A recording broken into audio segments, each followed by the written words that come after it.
Amém? Bom, muito gostoso voltar aqui, né?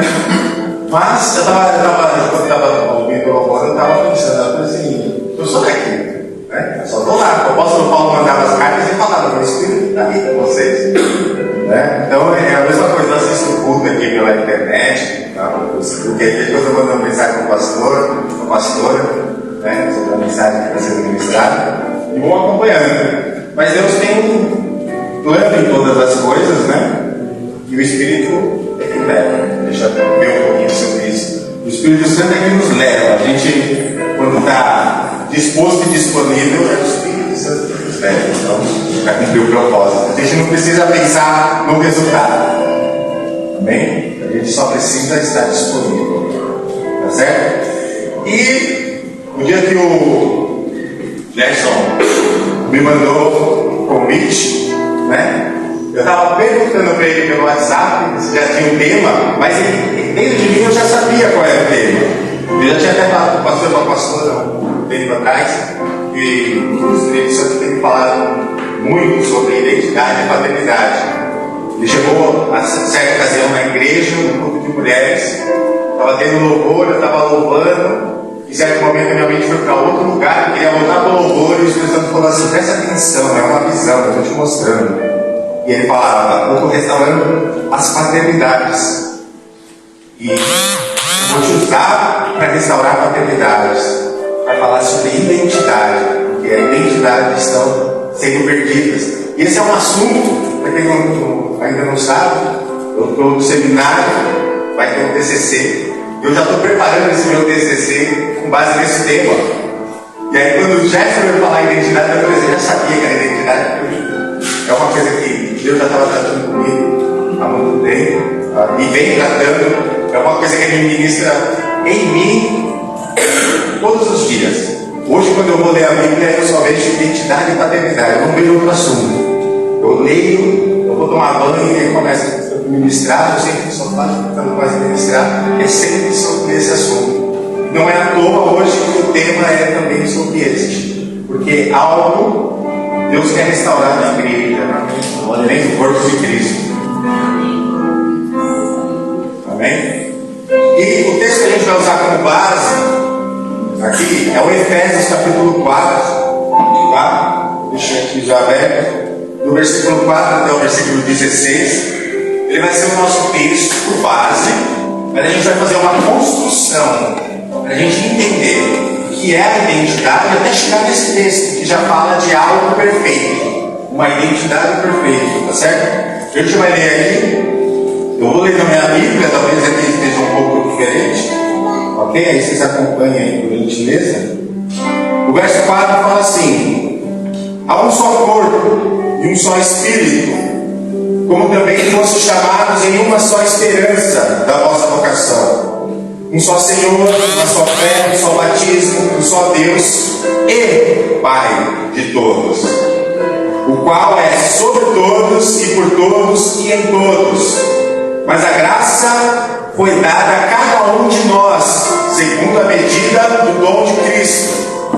Pelo que diz: subindo ao alto, levou cativo o cativeiro e deu dons aos homens. Ora, é isto: ele subiu, que é senão também antes tinha descido às partes mais baixas da terra. Aquele que desceu é também o mesmo que subiu acima de todos no céu, para cumprir todas as coisas. E ele mesmo deu uns para apóstolos, e outros para profetas, e outros para evangelistas, e outros para pastores e doutores, querendo o aperfeiçoamento dos santos para a obra do ministério, para a edificação do corpo de Cristo. Eu vou ler aqui, eu vou dar uma ênfase em algumas palavras. Eu quero que vocês gravem essas palavras se for possível, porque essa palavra vai ser o nosso fundamento que a gente vai ministrar aqui hoje, tá certo? Essa palavra vem agora, eu vou dar uma ênfase maior sobre ela para vocês entenderem. Até que todos cheguemos à unidade da fé e ao conhecimento do Filho de Deus, ao varão perfeito, à medida da estatura completa de Cristo, para que não sejamos mais meninos, inconstantes, levados em todo vento de doutrina, pelo engano dos homens que com astúcia enganam fraudulosamente. Antes, seguindo a verdade em amor, cresçamos em tudo aquele que é o cabeça, Cristo, no qual todo o corpo bem ajustado e ligado pelo auxílio de todas as juntas, segundo a justa operação de cada parte, faz o aumento do corpo para a sua edificação em amor. Tá certo? Esse texto vai ser o nosso texto básico. Ok? Pai Santo, querido Deus, maravilhoso Deus, soberano, glória em nome de Jesus, Pai. Pedindo que Teu Espírito Santo, Pai, venha sobre nossas vidas neste lugar. Descortine, Senhor, tudo que atrapalha a nossa visão, tudo que atrapalha a nossa audição. Abra a nossa mente para que essa palavra entre, forme raízes, Senhor, e cresça dentro de nós, transformando as nossas vidas de dentro para fora, formando a nossa identidade em Cristo, Pai. Senhor, conduz esse culto, que o Teu Espírito Santo venha falar em nossos corações. Espírito Santo, lidere este momento, meu Pai. Em nome de Jesus. Amém. Amém. Aleluia. Vamos falar de identidade. Identidade é um tema, como eu disse,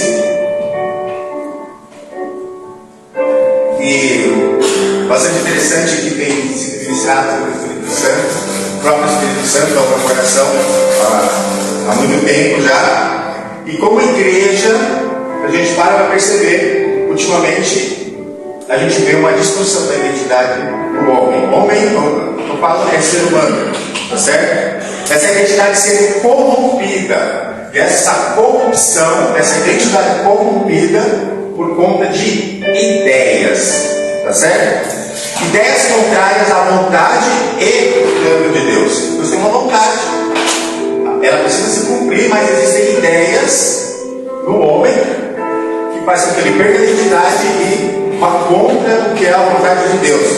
E é interessante a gente perceber que hoje em dia nós temos poucas pessoas endemoniadas. Quanto tempo faz a gente não vê? Esse ano lá na igreja, no final do culto, uma pessoa que nunca tinha ido lá foi expulso o demônio dela. E aí eu fiquei pensando nisso. Mas quanto tempo eu não vejo uma pessoa endemoniada? Isso é bom? Não é bom, mas por que isso acontece pouco? Porque a gente percebe a estratégia do diabo com a humanidade. Ele percebeu que se entrar no corpo e ser expulso, para ele talvez não vale nada, mas se ele plantar ideia, não tem quem expulse a ideia.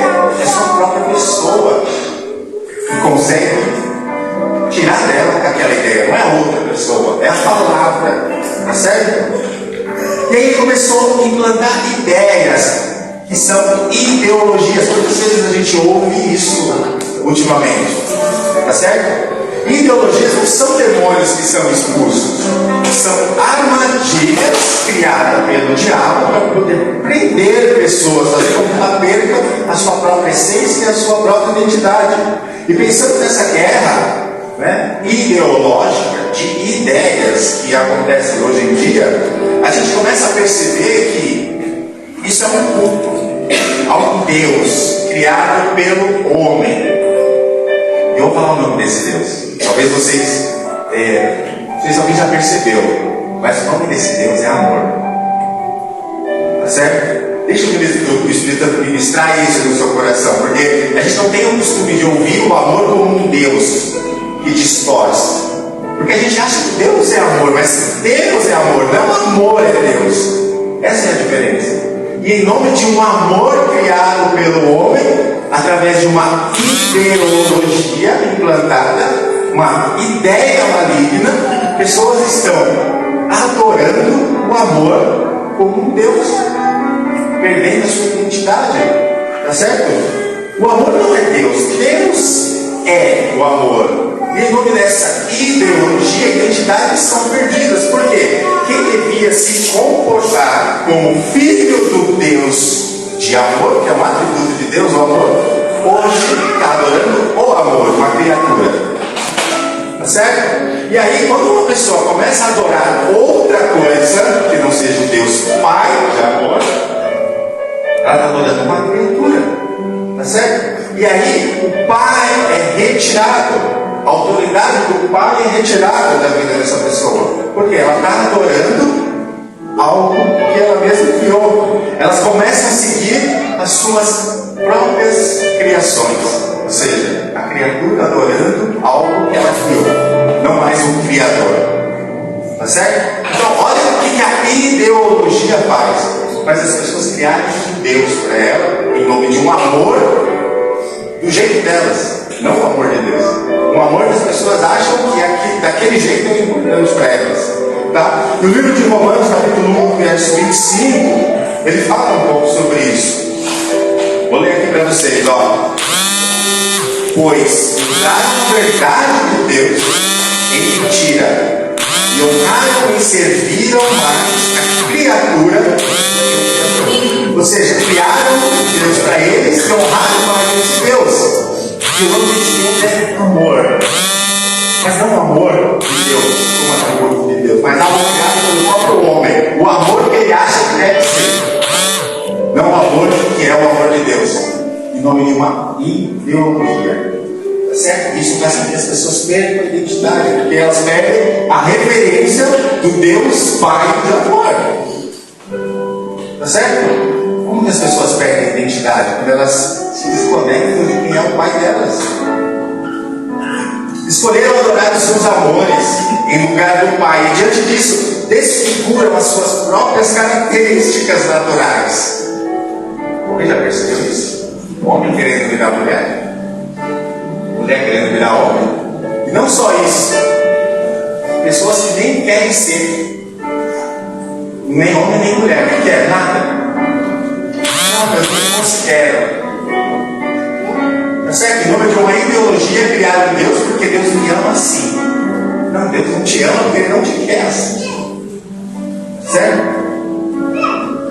Uma pessoa que coloca uma ideia, uma ideologia no lugar, o pai rejeita essa paternidade, ela substitui o pai. Tá certo? E se não tem uma paternidade, ela não tem uma origem. Tá certo? E se não tem uma origem, está escrito na sua identidade quando você olha para ela. Quem é seu pai, quem é sua mãe, quem você vê. Se ela não tem uma origem, ela não sabe quem ela é, ela não tem sua identidade. Isso nos leva ao início de tudo, lá na criação, para a gente entender um pouco mais essa identidade. Em Gênesis, no capítulo 1, verso 26, a gente vê Deus lá criando o homem. Passamos o homem à nossa imagem e à nossa semelhança. E no mesmo versículo, é interessante a gente notar que ele fala assim: que domine, governe e reine. Tá? Então a imagem de Deus é manifestar as características que ele tem. Governo. Ele fala: governe sobre tudo. Passamos ao homem a nossa imagem. Mas para exercer esse governo precisa ter uma imagem. E que imagem é essa? No livro de Hebreus, capítulo 1, verso 3, a gente lê do verso 1, 2 e 3. Vamos por aqui. Fala assim, a gente vai entender essa imagem que governa, porque não é o homem que governa, é a imagem, porque primeiro foi criado o homem, a imagem. Tá certo? Essa é a identidade do homem. A identidade do homem é a imagem que ele representa. A gente vai entender aqui, ó, no verso 1 do capítulo 1 da carta aos Hebreus, diz assim: havendo Deus antigamente falado muitas vezes e de muitas maneiras aos pais pelos profetas, a nós falou-nos nesses últimos dias pelo Filho. Qual que é a construção aqui? O Pai falando através do Filho. Agora ele vai falar quem que é o Filho. Verso 3: qual sendo o resplendor da sua glória e a expressa imagem da sua pessoa. e sustentando todas as coisas pela palavra do seu poder. E o que é isso que está acontecendo na criação? Passamos o homem à imagem do Filho de Deus. Passamos o homem à imagem de Jesus. Essa é a imagem, a expressa imagem da pessoa de Deus. Aleluia. O homem foi criado para refletir a imagem de Cristo. Por isso que ele exerce governo. E governe. No mesmo versículo, está escrito isso. Criando uma pessoa conforme a imagem do meu Filho Jesus. E governe. Meu Filho Jesus governe. É interessante notar que logo depois da criação, o homem tem uma tarefa que é a de governo. Tá certo? E esse governo é o princípio do reino de Deus na terra. Ou seja, eu só estou manifestando a imagem de Jesus, eu manifesto o governo, porque a terra precisa entender o reino, que é o que governa tudo. O reino de Deus, por isso a oração do Pai Nosso: seja feita a tua vontade, assim na terra como no céu. Tá certo? Imagem do Filho para governar a terra como é no céu. É para isso que o homem foi criado. E o diabo, sabendo disso, tenta corromper essa identidade. Tá? A serpente sabe disso, sabe que existe um governo, uma autoridade na vida do homem, humanidade, falando, que expressa a imagem de Cristo. Tá certo? E no capítulo 3 de Gênesis, a gente vê a serpente lá, dando uma ideia para ela. Eva, vou te dar uma ideia. Presta atenção, ideia. Presta atenção, Eva. Olha essa ideia. Você vai ser igual a Deus. Está vendo a ideologia sendo implantada? E a ideologia, no próprio verso 3, e um pouco mais à frente, fala assim: e Adão e Eva fizeram folhas de figueira para cobrir sua nudez. Ou seja, uma ideologia precisa manifestar uma aparência, mas não é mais a aparência do filho. E o que é a nudez? É o homem sem a aparência do filho, por causa do pecado. Perdeu a referência, perdeu o pai. Certo? A criação de Deus sem a identidade do pai, arrumando um jeito próprio de manifestar uma aparência ou uma característica. Os olhos dos dois se abriram, verso 3, capítulo 3, verso 7, e perceberam que estava luz. E aí a gente consegue entender melhor quando, no verso 9, Deus desce no jardim e fala assim: Adão, cadê você? Ele não está procurando Adão, porque Deus sabe de todas as coisas. Eu sei que você está escondido. Mas, Adão, por que sumiu a imagem do meu filho que você deveria estar manifestando? Pecado. Por causa do pecado, o homem perdeu a sua identidade, a imagem que ele deveria refletir no filho. Tá certo? Então, se ele perde a identidade do filho, ele perde a representatividade do filho. Então, ele não governa mais, ele passou esse domínio para a mão do diabo por causa do pecado. Tá certo? Uma pessoa sem identidade não reconhece a paternidade de Deus, porque agora ela está afastada por causa do pecado. Não tem mais a imagem do filho na vida dele. Ok? E uma pessoa que não reconhece a paternidade de Deus não tem identidade. E uma pessoa sem identidade não sabe quem ela é. E se uma pessoa não sabe quem ela é, ela pode se tornar qualquer coisa.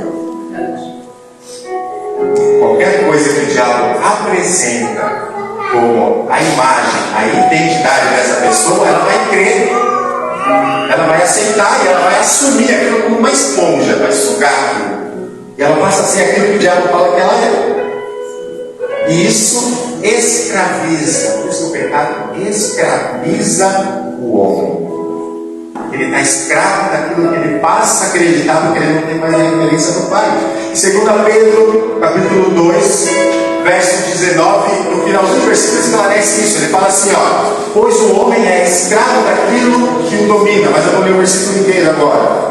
prometendo-lhes liberdade, eles mesmos são escravos da corrupção, pois o homem é escravo daquilo que o domina. Ou seja, o homem é dominado pelo pecado, ele é escravo. Por quê? Ele não sabe qual é a sua origem, qual é a sua identidade, quem é o seu Deus, que ele criou dentro para ele mesmo.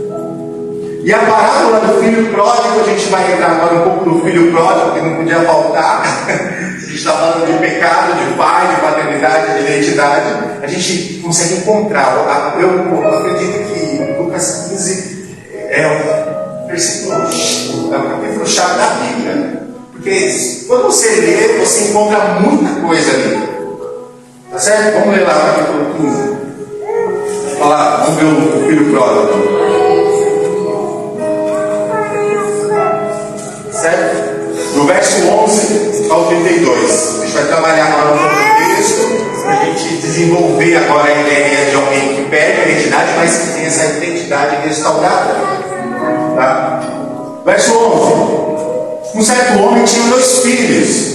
E o mais moço deles disse ao pai: Pai, dá-me parte da sua fazenda que me pertence. E ele repartiu por eles a fazenda. E poucos dias depois, o filho mais novo, ajudando tudo, partiu para uma terra longínqua e ali desperdiçou a sua fazenda, vivendo dissolutamente. E havendo ele gastado tudo, houve naquela terra uma grande fome, e começou a padecer necessidades. E foi e chegou-se um dos cidadãos daquela terra, o qual o mandou para aceitar os porcos. E desejava encher o seu estômago com as bolotas que os porcos comiam. Ninguém lhe dava nada. E caindo em si: Quantos trabalhadores de meu pai têm abundância de pão, e eu aqui pereço de fome, disse ele. Levantar-me-ei e irei com meu pai, e direi: Pai, pequei contra o céu perante a ti, já não sou digno de ser chamado seu filho. Faz-me como um dos teus trabalhadores. E levantando-se, foi para o seu pai. E quando ainda estava longe, viu o seu pai e se moveu de íntima compaixão.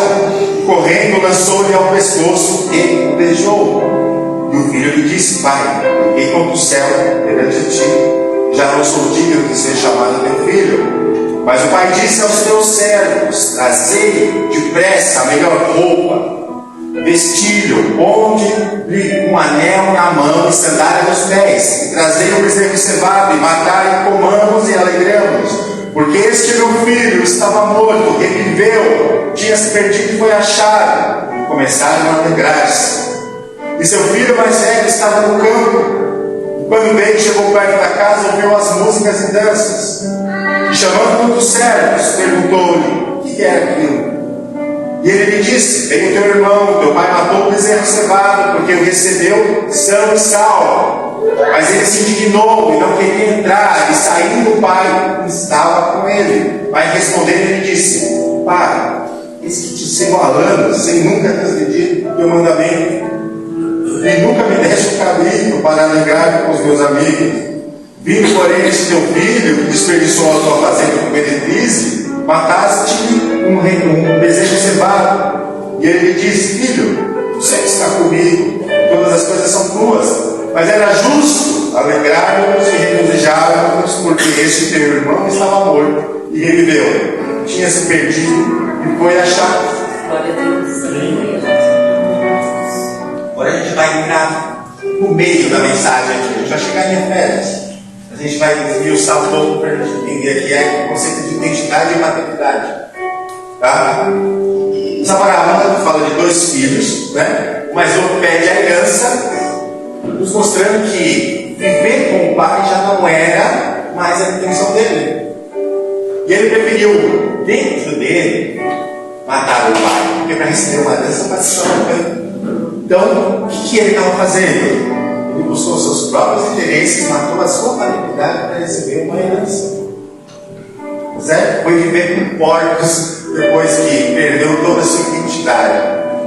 Matou o pai dentro dele, recusou a paternidade do pai, criou uma ideologia, e aí foi viver conforme a sua ideologia e acabou vivendo com os porcos, ou seja, virou um porco, porque não tinha identidade. O cidadão do mundo lá, o que fala aqui, é o diabo mandando ele para. É isso que o diabo faz. Para quem aceita as ideologias dele. É amor. Bom agora para você. Mas quando chegar aqui, eu vou te mandar para os pobres. Para nem comer com eles. Está vendo? A humilhação que o diabo faz quando você rejeita a sua paternidade. Certo? Ele buscou os seus próprios interesses. Mas aí no verso 17, caindo em si, o que aconteceu com isso? Ele se arrependeu. E olha, a gente vai fazer uma construção aqui, você vai ver quanta coisa gera por conta de um arrependimento. E aí ele volta, ele se arrependeu, e ele volta.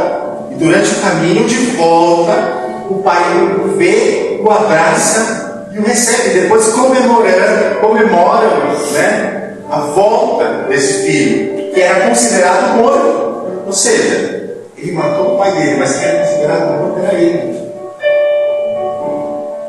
Certo? E aí a gente aprende algumas coisas aqui. Primeiro, o arrependimento é a atitude de quem quer se reconciliar com o Pai. Tá? E é importante a gente entender isso, porque o arrependimento é para reatar o relacionamento. O arrependimento não é porque eu me sinto mal por causa de um pecado. Eu me sinto mal, eu preciso pedir perdão a Deus. Não. Essa é a visão errada. A visão certa é: eu pequei, perdi o meu relacionamento com o Pai, eu preciso voltar para o meu Pai. Eu não preciso me sentir melhor, eu preciso voltar para o Pai. Essa é a ideia do arrependimento, tá certo?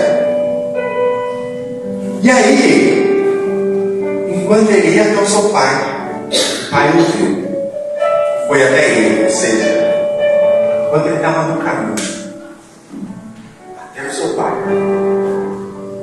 no meio do caminho, o pai foi até ele para receber. Deixa o Espírito Santo ministrar, presta atenção. Ele estava no caminho, certo? Foi no caminho que ele encontrou, por causa do arrependimento, que o pai o recebeu de volta. Foi no caminho que a paternidade foi restaurada. Mas talvez você não tenha entendido. Se eu ler o João 14,6, você for entender melhor. Eu sou o caminho, a verdade e a vida. Ninguém vem ao Pai se não for por mim. Jesus falando. Foi no caminho que o filho encontrou o Pai. Mas antes de ele chegar ao Pai, foi no caminho que o Pai recebeu. Foi no caminho que a paternidade foi restaurada, depois do arrependimento. É no caminho que a paternidade é restaurada, é no caminho que o relacionamento com o Pai é reatado. E esse caminho só é achado após o arrependimento. E aí, verso 24, ele fala assim: ó, esse meu filho estava morto e reviveu. Quando o homem recusa a paternidade, ele perde a identidade, mas ele não perdeu a identidade, ele morreu. E é isso que o pecado faz. Tá certo? Mas foi no caminho que ele reviveu, porque o salário do pecado é a morte, mas o dom gratuito de Deus é a vida eterna. Só tem a paternidade restaurada aqueles que recebem Jesus, que é o caminho, e o caminho que o leva de volta ao Pai. João 12 fala assim: mas a todos quantos receberam, deu-lhes o poder de serem feitos filhos de Deus, aos que creem no seu nome. É no caminho.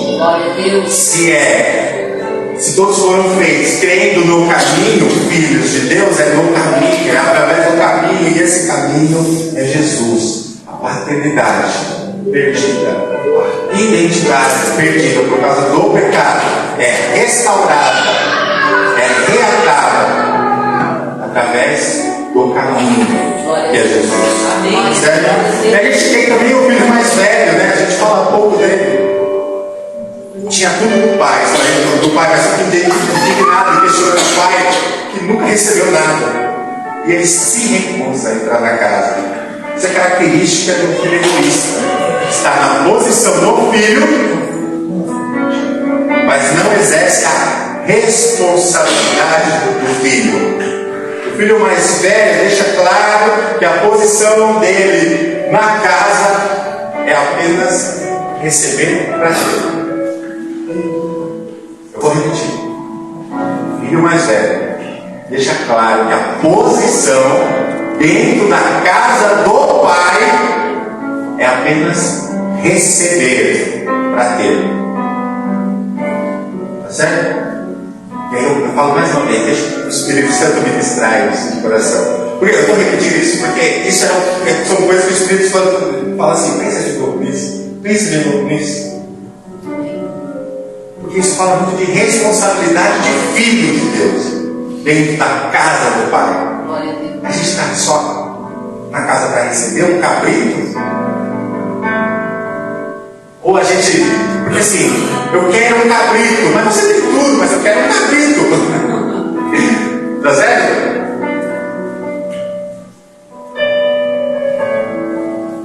Vamos entender agora a posição de um filho que tem um pai. Esse que realmente assume a responsabilidade. Glória a Deus, aleluia. Entendeu que então rejeitar a paternidade de Deus é o pecado que nos faz perder a identidade. Não, o pecado gera morte. E alguém morto não pode ser alguém vivo. Óbvio, certo? Mas alguém morto não tem identidade. Alguém morto tem certidão de obra. O pecado mata alguém. Ou seja, você não tem identidade no caso do pecado, você tem certidão de obra. Mas existe um caminho da ressurreição. Jesus Cristo, nosso Senhor, nosso Salvador, nosso Redentor, o caminho que nos leva de volta ao Pai. Ele restaura essa identidade, essa paternidade, e Ele nos dá de volta a identidade de filho. Olha só, João 11, verso 25 e 26. Disse Jesus, eu sou a ressurreição. Aleluia. E a vida. Quem crê em mim, ainda que esteja morto, viverá. E todo aquele que vive e crê em mim nunca morrerá. Quem crê em Jesus nunca perde a paternidade. Nunca perde a identidade. Crê em Jesus. Amém. Quem termina o versículo? Crê tudo? Faz algum sentido essa pergunta no final da frase? Versículo? Crês tudo? Você não pode morrer, você não perde a paternidade se você crê em Cristo. Jesus nos trouxe a vida e nos reconciliou com o Pai. 2 Coríntios 5,18 fala: e tudo isso provém de Deus, que nos reconciliou consigo mesmo por Jesus Cristo. Ele nos deu, olha só, Ele nos deu. Agora a gente está chegando em Efésios, tá? Ele nos deu o ministério da reconciliação. Aleluia. Quem está sem identidade? Quem você conhece que está sem paternidade? Deixa o Espírito Santo ministrar o seu coração. Tá certo? Mas e agora? Acabei de descobrir que eu sou filho mesmo, porque eu tenho um pai. Né? E o que o filho faz? O que fazer? A gente tem que assumir uma responsabilidade. Mas essa responsabilidade exige um processo. Tá certo? Que é o crescimento. Aí agora a gente entra no texto que a gente deu de Efésios. Tá? Efésios 4,8 diz assim: por isso disse, subindo ao alto, levou cativo o cativeiro e deu dons aos homens. Ou seja, aquilo que nos matava, que nos prendia, nos escravizava, agora foi levado, foi retirado. Tá certo? E deu dons aos homens. Para que existem esses dons? Para que esses dons foi dado à igreja e aos filhos? Efésios 4, 12 e 14. Querendo o aperfeiçoamento dos santos, para que a obra do ministério, para a edificação do corpo de Cristo, até que todos cheguemos à unidade da fé e ao conhecimento do Filho de Deus, a homem perfeito, a medida da estatura completa de Cristo, para que não sejamos mais meninos inconstantes. Ninguém tira identidade de quem é menino. Ninguém tira identidade de quem é adulto, só quem é menino. Inconstante. Qualquer coisa que fala, fica emburrado, ou fica triste. Certo? Ou fica igual o filho mais velho lá. Não, mas você tem tudo. Você já está na casa do pai, você já tem um pai, o pai já te deu tudo. Tá? E aí a gente vai entrar um pouco nessa questão de dons. Né?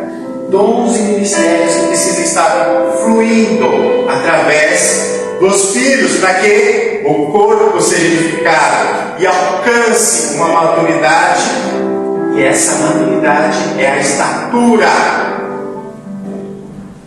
Altura, estatura, tamanho, estrutura do corpo de Cristo. Certo? Para deixarmos de ser meninos, crianças na fé, inconstantes, e assumirmos uma responsabilidade pelo nosso chamado e pelo nosso ministério. A gente vai usar o texto de Gênesis, capítulo 28, para a gente entender um pouco sobre a responsabilidade de um menino, de uma pessoa adulta e de um menino. No verso 13, no verso 15, fala assim, ó, verso 13, capítulo 28. E eis que o Senhor estava em cima dela. O que está acontecendo? Já está tendo um anjo todo, está tendo um sonho. Ele vê anjos subindo, descendo, na escada e tal. Lá em cima, ele vê o Senhor, né? E Deus falando: eu sou o Senhor, o Deus de Abraão, teu pai, Deus de Isaac. Essa terra em que estás deitado te darei a ti e a tua semente. Aí no verso 15: e eis que estou contigo e te guardarei por onde quer que fores, e te farei tornar a esta terra, porque te não deixarei até que haja feito o que eu tenha dito. Jacó tem um sonho, o meu pai, o pai fala com ele, na terra, né? O que ele está falando ali, Jacó? Eu estou te dando tudo isso aqui, ó. Você tem uma responsabilidade. Não ficar deitado dormindo, mas ficar de pé. Para você assumir essa responsabilidade. A tarefa dele era assumir a responsabilidade daquilo que Deus estava dando. Porque ele deixa claro no verso 13 que ele tinha um propósito com uma semente. Tá? Mas alguém precisava assumir aquela responsabilidade naquele momento. Porque o propósito de Deus precisa se cumprir. Está entendendo? A responsabilidade que a gente tem que assumir com um propósito. É como eu disse no início, a gente não precisa saber o resultado desse propósito. A gente precisa saber só que ele existe. Isso é fé. Tá certo? E aí no verso 20, ele fala assim: Jacó fez um voto dizendo: se Deus for comigo e me guardar nesta viagem que faço, e me der pão de comer e veste para vestir, e eu em paz retornar para casa do meu pai, o Senhor será o meu Deus. Olha só, Deus dando tudo para o filho, mas o menino querendo pão e roupa. Não, 4 versículos antes, Deus falando: eu estou te dando tudo, eu vou te proteger, você não precisa se preocupar, você não precisa assumir uma responsabilidade. Não, Deus, mas se você me der pão e roupa, eu vou crer no Senhor como meu Deus. Ele nem pode assumir a responsabilidade, ele queria pão e roupa. E o que é isso? É um pensamento de menino, alguém que quer ter ao invés de ser. Certo? Eu vou contar um testemunho aqui, para você entrar nessa parte. A minha esposa nem sabe, porque vai acontecer essa semana, ela vai ser da Copa. E aí, nem precisa contar também. Na quinta-feira eu recebi um convite para uma reunião com um empresário. E ele chegou e falou assim: você é a pessoa certa para assumir essa empresa de franquias. E aí? É Deus abrindo uma porta? E aí na hora eu pensei: não, Deus vai me dar uma empresa? Eu já tenho a minha, eu nem quero mais, porque já está me incomodando. eu preciso estudar, e eu fico nessa luta o tempo inteiro. Preciso cuidar do filho, da esposa. Eu nem quero mais a minha, eu já falei para Deus, eu falei para o pastor no dia, eu falei para Deus que eu não quero mais. Ele falou assim: eu preciso de uma pessoa sem tempo. Porque se você tiver tempo, você não faz. Foi isso que ele falou para mim. Então, eu vou continuar com a empresa aí. Mas depois ele confirmou para mim, ele falou assim: na data certa, você vai desfazer essa empresa, não é agora. Ainda tem um propósito com ela. E aí ele deu uma palavra para mim sobre Gideão, e sobre transbordar na vida de outras pessoas. Ele falou assim: esse propósito ainda precisa ser cumprido. Mas aí na quinta-feira aparece alguém e fala assim: preciso de você, essa empresa de franquias, você vai cuidar de toda essa parte, assim, eu sei que você é bom, você já foi mentor, não sei o quê. Eu falei assim: eu não posso. Eu já tenho as minhas coisas, eu tenho o meu curso de teologia, imagina eu ter que parar com o curso de teologia para cuidar da sua empresa. Não, a gente nem falou de salário, porque não tem problema, mas eu não vou, porque eu não preciso de pão e roupa, porque isso Deus já falou que vai me dar. Eu preciso cumprir o propósito dele. Glória a Deus, aleluia. Eu mesmo estou sabendo agora desse testemunho, né? Por quê? Por que eu não contei? Não sei o que pode passar na cabeça dela, talvez a visão dela esteja tendo no momento, não, essa é a minha. Porque eu preciso tomar a minha posição naquele momento e assumir a minha responsabilidade no ministério que eu fui chamado. Certo? E aí a gente vê Jacó pedindo roupa e vestes. E aí, alguns capítulos depois, a gente vê algo que é cantado, as pessoas veem aquilo como algo bonito. Mas quando eu li esse texto, nessa ótica, nessa perspectiva de filho que precisa assumir a responsabilidade, a gente vê Jacó passando pelo Val de Jabó, encontrando um anjo e lutando lá com Deus. Deus precisou tocar na coxa dele para que ele parasse com aquilo. O que o Espírito está falando comigo? Ele falou assim: Deus tocou na estrutura para que ele pudesse parar e perceber que ele já era um adulto. Ele não era criança. Então, para ele mudar a mentalidade da criança que precisa de roupa, de comida, ele precisou passar por um processo. Ele mudou o nome, mudou a estatura, a estrutura, tá certo? Para que ele pudesse perceber que realmente, não, Deus é realmente poderoso. Ele prometeu agora assumir essa responsabilidade. E Deus falou comigo sobre Jaboque. Val de Jaboque, o Vale do Jaboque, algumas traduções, mas Jaboque eu fui pesquisar o original dela, e ele significa água rasa. E aí, água rasa é local de criança brincar. E aí ele me levou lá para o rio. Capítulo 22, o rio que descia do trono. A mesma visão que o Ezequiel 47 tem. O rio que saía do trono. E aí, Deus trabalhou comigo essa ideia do Ezequiel 47. Porque o rio ele saía do trono. E aí ele era medido, mas cada vez que ele ficava longe do trono, ele ia ficando mais fundo. Criança brincando rápido. E aí, o que eu aprendi? O que a gente precisa aprender? Perto do trono, olha só, pastor, não é heresia, tá? Porque muitas vezes esses estudantes de teologia traz esse negócio aqui.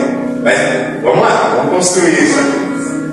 Perto do trono é perto da divindade. No lugar perto da divindade é aquilo que só a divindade pode fazer por mim.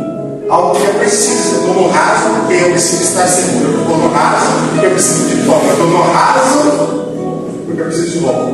Eu preciso de coisas para mim, porque a divindade tem coisas para me dar. Eu estou perto. Só que o rio ele vai ficando mais fundo. Se a gente está falando de estatura, agora a gente está entendendo fé. A estatura do varão perfeito é alguém que entra no fundo. Primeiro bate no tornozelo, depois bate na coxa, depois bate no peito. Depois o profeta fala que o rio não se pode passar andando. E o que eu aprendo com isso? E deixa que o Espírito Santo ministrar no seu coração. Você tem que mergulhar em um lugar fundo. Mergulhar fundo é mergulhar na presença de Deus, no poder de Deus, no propósito de Deus. Aquilo que Deus quer que você faça, não aquilo que você acha que precisa perto do trono, aquilo que você precisa no fundo da presença de Deus. E o que isso quer dizer? profeta fala, só dava para nadar, não dava para passar nada. E o que é isso? São águas que te levam. O Espírito Santo é quem conduz quem é adulto. A gente não quer saber se está fundo ou onde eu posso pisar. Se Deus está falando, faz, você faz. Se está fundo, você mergulha, porque a água vai te levar. Você não consegue andar, porque é fundo.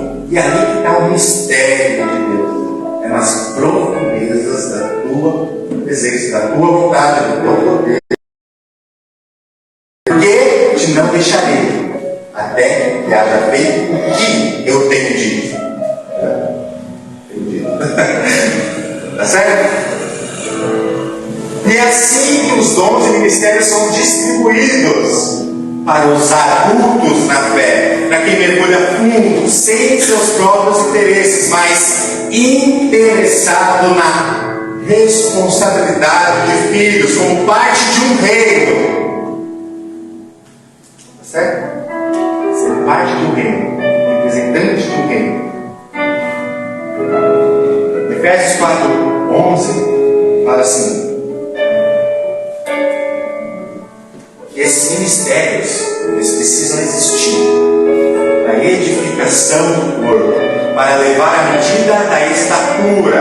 Os ministérios existem para quê? Aqueles que estão muito presos na fé, precisam entrar um pouquinho mais fundo, depois um pouquinho mais fundo. Então, quem é quem está lá no fundo que vai levar? É isso que o ministério faz. Os ministérios, os dons que são distribuídos para quem assume a responsabilidade de entrar mais fundo. Glória a Deus, aleluia. Tá certo? A gente vai entender um pouco o funcionamento dos ministérios, para que a gente tenha pelo menos uma ideia. O ministério dá horas e dias de estudo, mas a gente vai trazer um pouco superficial para a gente entender o funcionamento disso e a gente poder se identificar sobre a responsabilidade que a gente precisa assumir. Todos esses ministérios revelam a vontade do céu para a terra. Em 3 deles exercem o funcionamento na terra da vontade do céu. Glória a Deus. Tem 2 deles que revelam a vontade do céu na terra e 3 deles que exercem essa função. Nenhum é maior que o outro, porque todos são parte. Eles precisam fluir. Eles não são cargos, eles são responsabilidade. Aleluia. Tá certo? A gente precisa entender isso, porque muitas vezes é entendido como um cargo, esse ministério, mas ele é a responsabilidade que a gente precisa assumir. Quando a gente tem essa responsabilidade, Deus te dá. Tá certo? E quando Deus começou a tratar comigo essa identidade paternidade, eu fui passando por uns processos. Tá? Um deles, vou contar aqui para você, vou contei para o pastor também. Estava eu um dia feliz com a minha empresa e com as minhas mentorias, dando palestra no Sebrae, achando que estava voando. Todo Deus deu. Ser empresário, de iniciar com os empresários e tal. E Deus falou assim: para com isso. Ele falou assim: ou você para de construir a sua torre de Babel, porque você acha que com isso você está subindo, ou eu te derrubo. E ele falou exatamente desse jeito. Eu senti o amor de Deus naquele dia. E a partir do momento que eu assumi essa responsabilidade, na mesma hora que ele falou, eu parei. Eu fechei todas as turmas, não fui mais na palestra, porque só as coisas da minha empresa. E aí ele começou a trabalhar comigo essa questão de paternidade. É isso que eu te chamo. Glória a Deus. Tá? Eu não quero você fazendo isso. Você acha que você está subindo, mas você não está. E se eu te derrubar daí, a sua vida é melhor, é maior. É melhor você descer. Parar de subir para onde você acha que está subindo. Tomando uma iniciativa errada, achando que estava fazendo algo certo. E a partir do momento que eu tomei essa iniciativa, Deus começou a tratar e passei por alguns processos, né, de maturidade. Um deles, ele chegou, tive um problema com o sócio. Esse sócio gerou um prejuízo financeiro para a empresa, que se for colocar mesmo na conta, iniciou com 125 mil, mas se for colocar fora os juros de 3 mil ao mês que estava dando um pouco mais de 200 mil reais que eu tive de prejuízo. Deus falou: viu? Eu não te mandei colocar sócio, eu não te chamei para você fazer o que você está fazendo. Agora você vai assumir a sua responsabilidade. Eu falei: estou assumindo. Ele falou: então, tudo que ela pedir, você vai dar. E você vai orar por ela, porque ela precisa ser próspera. E a pessoa tirou 200 mil do seu bolso. Você ainda tem que orar e ainda dá o que ela pediu. E ela pediu não. Ela pediu mais de 5 mil. Ela pediu mais dos clientes. E aí, deu aquela preocupaçãozinha, mas eu falei: eu assumi minha responsabilidade. O que ela pediu, eu dou. Se ela pedir emprego, eu dou. Isso era algo que Deus estava tratando comigo. Em casa ninguém sabia, eu não sabia um pouco do que estava acontecendo, mas eu não sabia esse processo. Quando esse processo terminou, né? Deus chegou e falou, ele não falou diretamente aprovado, mas eu entendi que estava aprovado porque ele falou assim: você sempre teve um chamado de evangelista, mas eu te dando mais 2 ministérios. Aleluia. Glória a Deus. E no dia que eu recebi, ele já me colocou para fazer. Me mostrou 2 pastores um dia. Ele falou: vai lá e faz isso. Fala essas 2 coisas para ele. Eu falei assim: eu vou lá com 2 pastores. Fala fazer com eles. Eles são pastores. Não, mas eu te tenho um ministério. Você vai lá e faz. Tá certo? E eu fui lá e tive que entregar aquela palavra da parte de Deus. Eu não cheguei a parecer de Deus. Eu preciso falar para vocês. Está rolando. Me deu uma visão. Vocês vão acontecer isso. E é isso. Tá? E aí esse cara comigo. E eu até escrevi, porque Deus ia falando assim: não pode passar pelo meu filho. Se eu estou recebendo aqui na hora, comecei a escrever. E aí eu peguei papel e apresentei para ele. Esse cara olhando assim. Eu não conhecia a vida dele, não sabia o que estava acontecendo. Eles me agradeceram. E realmente, a decisivo assumir era algo assim, sobre negligência. E aí eles agradeceram aquela palavra. Eu voltei para casa, mas eu fiquei uma semana quase com aquela luta. O que eu tenho que falar com 2 pastores? Eu precisava falar dos 2 juntos. E eu ia dormir e as pessoas me acordavam. Você sabe que você precisa falar. Tá bom, volta a dormir. Acorda de manhã, aquele peso nas costas, cada dia que passava, o peso ia aumentando. E eles perguntam para sabe, esse peso, porque você não quer liberar essa palavra. E aí eu tive que ir lá a palavra. E aí quando eu falei a primeira, veio a segunda, para outra e outro, né? Mas não é esse que te diga, é o Espírito Santo falando assim: a pessoa precisa de tal coisa. Essa palavra você vai dar para ela, desse jeito. Aleluia. E aí estava trabalhando, o Espírito Santo falou assim: tem uma pessoa aí no seu WhatsApp. Tá? Fala para ela sobre isso. E aí comecei a falar, mandei a mensagem primeiro. Falei assim: ó, eu vou te falar um negócio, você não acha estranho. Entende? Não é o seu eu, não é o eu que te digo, mas é tem que ter esse cuidado, essa sensibilidade. Não pode passar o nosso filtro ali, porque senão o homem aparece. Então, eu cheguei e falei assim: ó, quero que você entenda um negócio, vê se faz sentido. E aí falei. Aí a pessoa mandou uma aula de 5 minutos. Eu não entendi nada, porque por 5 minutos ela chorava. E aí eu entendi, tá vendo? Era isso que você precisava passar, agora deixa eu trato. Glória a Deus.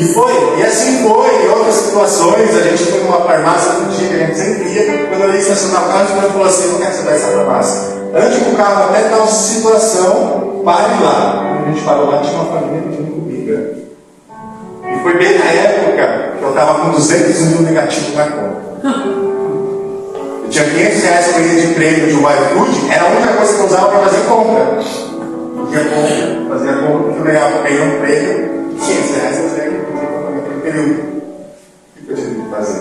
Vai lá, os 500 reais que você tem, faz o pedido da comida dessa família. Não é algo para exaltar, vocês entendam como é o processo do ministério. Quando você mergulha fundo no propósito, o Espírito Santo te leva. Aleluia. Isso é você exercer a fé. Tá? Porque muitas vezes eu aprendi algo sobre fé nesse período. A gente vê algo acontecendo, mas tem a certeza das coisas que não se veem, mas a gente fica declarando isso. Mas por quê? Porque a gente vê uma pessoa sendo abençoada, a gente acha que pela fé a gente também vai ser abençoado igual ela. Só que isso não é fé das coisas que não se vê, porque você está vendo a coisa dela. Você está ambicionando algo que não é seu, porque a gente vê alguém sendo abençoado, e a gente acha que pode pela fé ser abençoado como aquela pessoa. Não, a fé é para revelar algo que você não sabe sobre você, que está dentro de você, você não vê. Mas pela fé, quando você se entrega e mergulha, aquilo é revelar. Glória a Deus, amém. É algo que está dentro de você, que Deus colocou, mas até então a gente só vê a fé externamente, mas a gente tem que olhar para o propósito de Deus nas nossas vidas. Aleluia. Glória a Deus. Certo? Qual é o propósito que Ele tem dentro de mim? É pela fé que eu vou olhar. Eu não sei que ministério que é, mas eu vou mergulhar. Estou aqui e vou. O Espírito Santo leva. Tá certo? E a gente vai entender um pouco agora sobre os ministérios. E olha.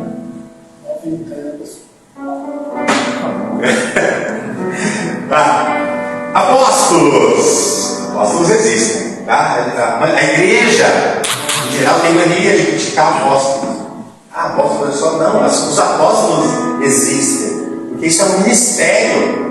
Tá certo? Eles são os enviados. Eles exercem a função de multiplicar e espalhar os outros ministérios. Tá? Administrando na terra, ele é um administrador da vontade de Deus na terra. Ele tem a direção da vontade do céu. Ele administra isso para a igreja. Então, ele forma líderes, ele abre a igreja, ele multiplica os dons que precisam ser multiplicados. Ele treina pessoas para novos ministérios. Tá? E a gente identifica facilmente um apóstolo quando a gente olha a quantidade de igreja que existe sobre a administração dele. Isso é muito comum. Não adianta falar, ó, ele estava bom, mas ele é apóstolo. O ministério de Deus está sobre a vida dele. Essa multiplicação acontece por causa disso, porque existe o chamado e o ministério. Tudo que ele faz é porque ele tem uma direção de Deus para poder fazer. Então ele multiplica aquilo, ele administra, ele treina, ele envia. Esse é o apóstolo. Tá certo? Existem os profetas, são aqueles que revelam a vontade de Deus. A gente tem tudo que Deus falou na palavra, mas o que o profeta faz? A gente lê a palavra de um jeito, mas o profeta vem e fala: ó, o que Deus fala sobre isso hoje é dessa forma.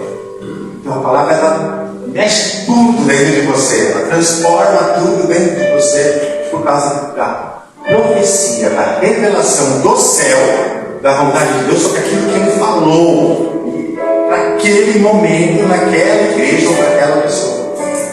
Tá certo? Não é o eis que te digo. Eis que te digo.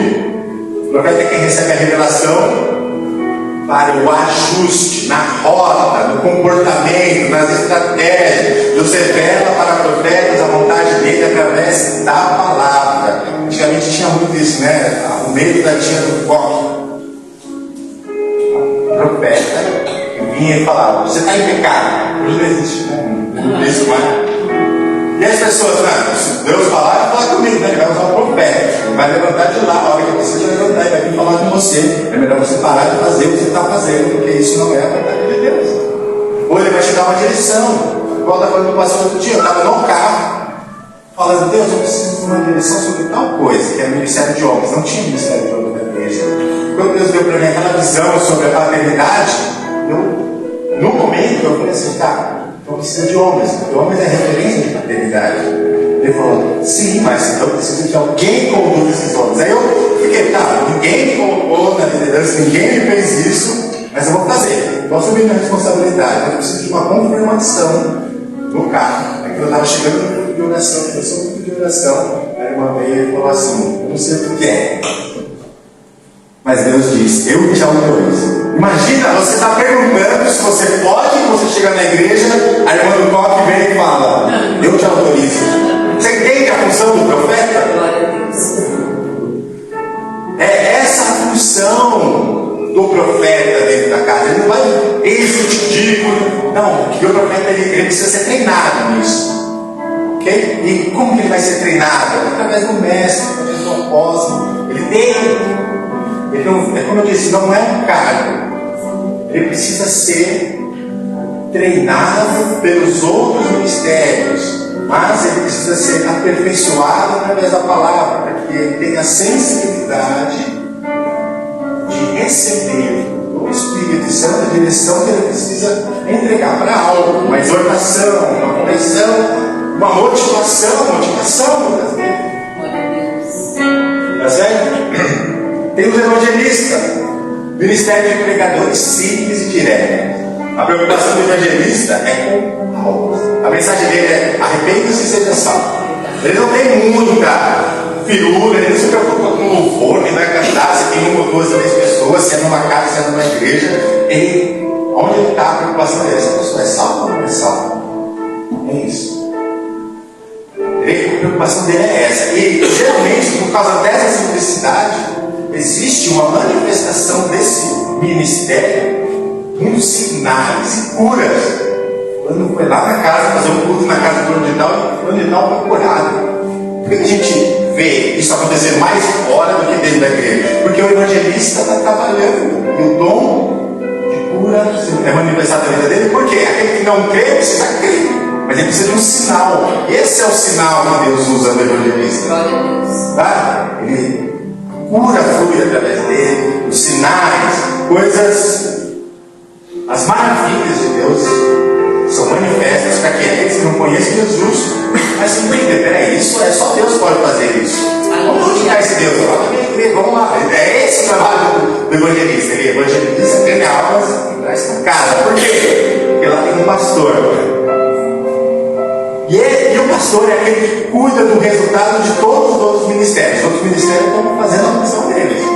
E o ministério do pastor é aquele que, gente, vocês dói, né? A pessoa chora, dá conselho, ele ouve, e aí ele junta, tem uma ovelha saindo um pouquinho do rebanho, ele vai lá, puxa de volta. Então, esse é o trabalho do pastor. Ele está sempre ali, junto, cuidando, a gente vê o amor de Deus. Ele toma a palavra, mas ele está amando. O tempo inteiro. Por quê? A preocupação dele é juntar esse o evangelista está trazendo, o apóstolo está administrando, os profetas estão profetizando, mas o pastor está aqui, estou cuidando, porque eu tenho essa responsabilidade de cuidar. E tem o mestre, todo mundo precisa aprender a palavra, esse rebanho precisa aprender também. Tá? E o ofício do mestre é aquele que está sempre disposto a ensinar. Tudo que você pergunta para ele, ele fala com verdade. Ele começa a te mostrar versículos, ele vai se aprofundando. Eles têm sempre algo que você fala: não, eu não quero desse jeito, então, porque Deus é assim. Ele começa a explicar a palavra de um jeito claro, objetivo, eficiente, aquilo faz sentido para você, você entende. Então precisa desse profeta. E aí a gente começa a olhar, olha só, como cada um está fazendo a sua função dentro do corpo. E o corpo está andando, Se está faltando um, o corpo está andando. E aí o que acontece? Alguém vai começar a trabalhar mais. Geralmente é o pastor, porque ele é o que ele está cuidando mais aqui, está faltando ensino, eu tenho que ensinar esse pessoal aqui também. Ou seja, alguém que não foi chamado para fazer algo, começa a fazer aquilo que não foi chamado, ela começa a exercer o trabalho, como isso. Então, o problema é que isso cansa. Quem faz o seu ministério não se sente cansado, mas quem assume uma responsabilidade que não é dele, fica cansado. Porque ele faz um trabalho que ele não foi chamado. Entende como os dons precisam fluir no corpo para que ele seja edificado, que ele alcance a medida da estatura. Então, cada parte do ministério tem que agir dentro daquilo que foi chamado. A gente não pode negligenciar essa responsabilidade, porque quando negligencia essa responsabilidade, alguém acaba trabalhando mais, ao invés de realizar. Ou seja, alguém trabalha mais no ministério, ao invés de realizar aquilo que foi chamado. Qual que é a diferença quando você vê Jesus? Jesus desce para a Galileia para cumprir, realizar. Jesus foi até para cumprir a vontade do Pai. Porque ao todo tempo a preocupação de Jesus era fazer a vontade do Pai, aquilo que ele foi chamado. Você vai ler vários versículos. Quando menciona Jesus, ele ia para os lugares para cumprir aquilo que foi dito. Por quê? Era o ministério dele. Mas Jesus servia, a gente sabe disso, tá? Mas qual que é a diferença do servir e realizar? Realizar é uma dos mais cansados. Você faz, você foi chamado, quando você está automaticamente, você exerce aquilo. Mas quando você trabalha, você fica cansado. Não há mal isso. Mas quando você assume um trabalho por muito tempo, você já acha que não compensa, porque você não está recebendo. Quem trabalha demais acha que tem direitos de receber algo por aquilo, porque ele está trabalhando, está tendo cansaço, mas ele não está tendo recompensa. Entende? Então o lugar do filho é realizar a vontade. A gente serve quando necessário, mas não sempre. E se alguém está servindo sempre é porque tem alguém faltando com a sua responsabilidade no ministério. Alguém está fazendo algo a mais. Aquilo que não precisava aquela pessoa estar fazendo. Isso era cansaço. E a gente aprende um pouco isso sobre Jesus. A hora de servir e a hora de realizar. Em João capítulo 13, verso 4 e 5, tem a ceia e ele levanta da mesa o lugar de filho. Presta atenção. Ele vai até os discípulos. Ele tira as suas vestes. Ele põe uma toalha. Ele senta.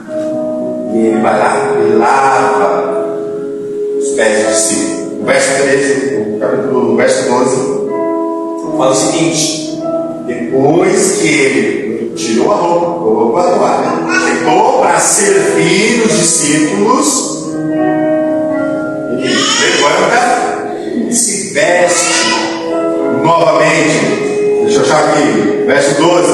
Depois que eles lavou os pés e tomou as suas vestes e se assentou outra vez à mesa, disse: a pergunta de novo, entende o que eu fiz? Ele está falando para o discípulo. Eu te servi, mas preste atenção, você está vendo que para te servir eu assumi uma responsabilidade por um tempo, tá certo? Tirei a minha roupa, coloquei minha roupa de servo, assumi minha responsabilidade de servo, mas eu não sou servo só, eu sou filho. Então eu coloquei minha roupa de volta, volto para o meu ministério, sento na minha mesa. Jesus está ensinando, entende o que eu estou fazendo? Existe hora de servir, mas você é filho para cumprir. Estão entendendo? Isso aí está muito de conflito sobre o que muitas vezes fica na nossa mente, porque é algo que às vezes foi ensinado durante algum tempo, e a gente acha que, tipo, eu sou servo de Cristo. Não é certo, você é servo, mas a nossa identidade é de filho. Assim, entenda que isso não é negligenciar o chamado para servir, mas é assumir a responsabilidade de cumprir. Existe um ministério que a gente precisa cumprir, a gente não está só para fazer, ser servo, tá? A gente cumpre por algum tempo, porque precisa do ministério ser chamado. Se alguém está mirando no tempo, é porque está faltando um ministério. Alguém não está assumindo a responsabilidade. Tá certo? Então, assumir o ministério é assumir a responsabilidade de cumprir aquilo que Deus tem como propósito na igreja. Tá? Existe a hora de servir, existe a hora de cumprir. Se alguém serve demais, é porque alguém está trabalhando demais. Se alguém está trabalhando demais, é porque está faltando alguém cumprindo o que precisa cumprir.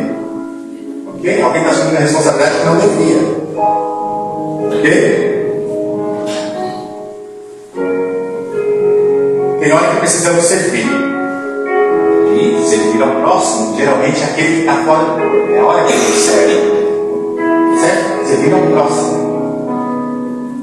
Mas o corpo, como membros, a gente precisa realizar a vontade do Pai. Ok? E deixa que o Espírito Santo ministre isso ao coração de vocês hoje, durante essa semana.